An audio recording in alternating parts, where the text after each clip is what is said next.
right, I just want to do a quick brief, short type of video, real quick that you could watch through, pause it, that kind of thing, and look at the trade setup and make good decisions on your trades, and use the system to be able to make profit. And ideally, the whole goal is not to lose; is always to put money in the account. It's up to you on how you want to trade. This is just for information, not any advice for anything. It's just for a helpful tool, but. Basically, what we're looking for is we'd be shorting this, and we're looking at the 15-minute Stochas when the shorter moves through over top of the 80 into the noise zone. That's where we'd be looking at entering this trade. So that this happened right here. I would trigger the 15, so we can now jump into the 5. The 5-minute, we're looking for the cross of the MACD, fast moving over top of the short moving average on the MACD on the 5. So that happened. They don't necessarily always will line up, but what we're doing is we're going to look back on the chart to the left and see in this case, since we're going to short, we're going to look for the highest point, which is right here. Then we'll jump into the 1 minute to enter the trade. So this is the 15-minute, the 5-minute roughly are all in this zone. We know the short's going to be back here. You can see that right here. So this is the trade that was put on the chart. And the reason why you didn't jump in the trade through all here is because it's not actually giving us an entry signal yet.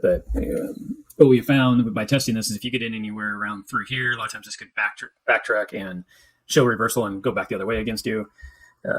And what you want to do is get in this trade and have it do this. You're looking for this to happen. And in order to get in this trade and get the quick move, you would have got in here and waited a while. So to kind of give you an idea of how long you had to wait from when the trigger happened to get in and when you took it was 1 hour and 42 minutes. So trading patience is when you make the money. Don't jump into trades. So anyways, what we're looking for is a break of the 200. So you see the bear flag happening here. It came and tested and then broke back up and we're in the bear flag. When it crossed here and you got 2 bear closes below this 200, that's when triggering us that we could get in the trade once it backtest or pulls back and creates a flag. So you can see that when this broke, it broke through. This Stochas came all the way down, then it reversed, and now we're looking for the backtest on this reversal. Came up, backtest against the 200, that gave us our entry, and then we're going to write it down. There's a couple options that you can look at here of when to get out, but the rule of thumb is you get out when the 15 tells you. So I'll jump over the 15 on this trade. It's right here. Here's the reason why we got in. The Stochas traded down. Once the line crosses, it triggers for me to look to get out. And then when it crosses back over, that's when I need to get out. So anywhere in this zone is exit time frame. So once this crossed, it triggered me to look at exit. So up here is when it first crossed on this higher candle. And then we got into this big deep candle. And if you're at the 1 minute, that big deep candle was right here. And if you wanted to make this easy, is when see how it started to flag and you thought it was going to break down. But once it broke back into its 21, so just go ahead and exit.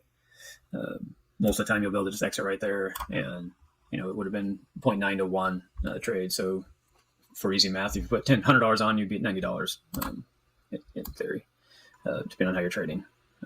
So that all just depends. We could jump to another example here. The same idea. This is another trade that's right here. I'll go ahead and move the chart forward when you could get out. So this is the trade.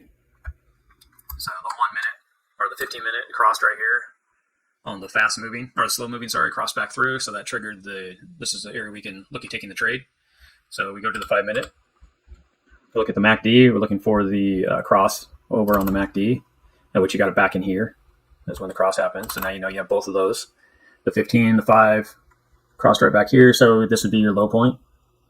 So technically you'd want to build this trade like this. That's the perfect way to look at it. The 1 minute, what are we waiting for? Well, we're going the opposite. We're waiting for it to break the 200. So once this is the activation on the 5-minute, 15-minute, we see the bull flag that's being created. Here it's real rough, but right here is where the bull flag actually happened and snapped through. We're not going to take the trade to a backtest. Here's the backtest. You can see the same thing happened here on the Stochas. It got up high, came back down, hit the backtest. We want to be in before it breaks and takes off. Because the idea is once you see this turn, this is going to snap out of here. Once you see the snap, trades up, doesn't ever look back into your stop, trades on up. You're doing the same thing. This is where you'd want to exit on this blue line, which is the 15-minute. Go back out to the 15-minute. When this crossed over, right here is the area you want to get out. When it crossed back through, you want to be out. So these are your areas right here. So you can go into the 1 minute, take a look at this to get out. The 1 minute trade is right through here, right? So as long as it stays above the 21 would be continuation. Once it broke back through, you just exit. So that could have been a point of exit right here. You could have also been looking at some other indicators to help you take the top here if you want to trade that way. But a strong exit would have been the break of the 21. You get out and take a profit. And in this case, if you traded with that stop down below, then this one you could have probably moved up if you wanted, and traded more this way if you wanted to do that kind of stuff. But to be safe was to take that lower trade, and it was about a 5-to-1. So that should help you be able to run the system. Like I said, it's just for information to help people out, just to understand charts and stuff, not investment or anything else advice.